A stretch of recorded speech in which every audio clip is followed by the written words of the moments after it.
Hey, seventh graders, we are in the home stretch as far as work.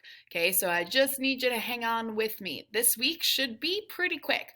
Monday, there is a hilarious, I think, video from Mad TV with a fast food order. Watch that video. Also, if you click on the link, it'll give you the script of what the man is ordering. Okay, and I want you to do two things there. I want you to list the drinks in order in that he ordered in order in the simplest way that you can, and list the fries that he ordered. So, for example, if he ordered 5 large Cokes, I want you to type in here 5 large Cokes. Okay, if he ordered 3 total junior fries, total is the big one there, then I would want 3 junior fries. Okay, so then that's all you have to do for Monday. That's it. The video is 4 minutes. Quickly write out the total of the fries and the drinks that he ordered. That's it for Monday. Tuesday, you get to watch me in a video explaining combining like terms.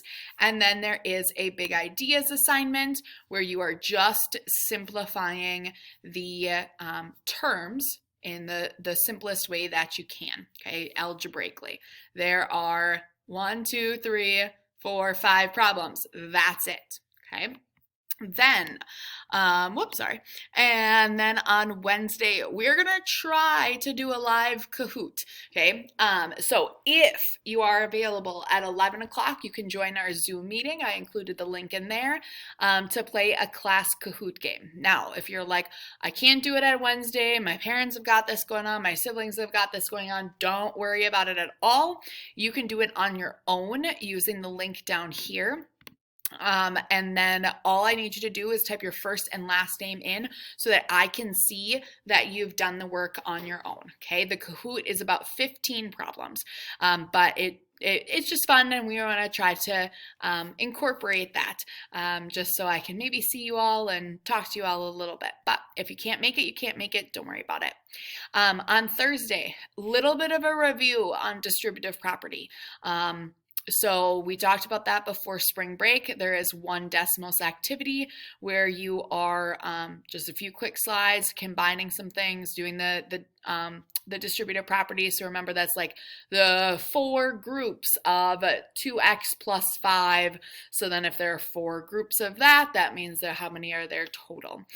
Also, if you need help with that, remember that there is a Zoom meeting there, and we can go through it together. Or again, if you can't make that time, please feel free to just email me.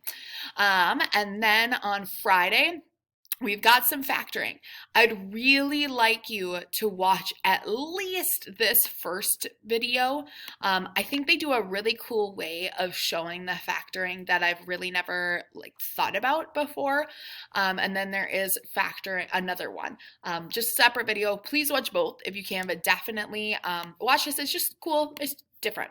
And then there is big ideas, quick couple problems there where you're factoring out. Remember that when you are using factoring, you want to have, it's like the reverse distributive property.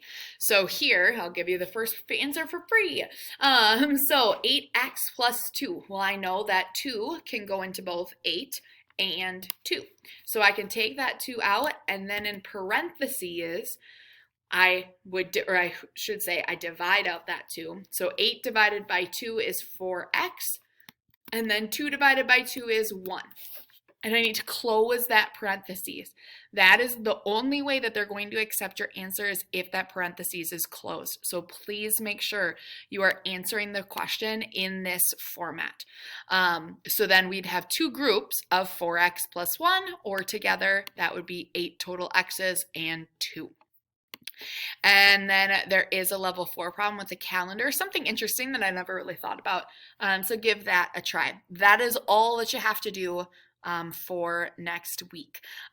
If you have not finished other weeks, please make sure that you're keeping up on that, or you check Skyward too for any of those stars. That means I don't have something from you, or something needs to be completed. I hope to see you on Wednesday.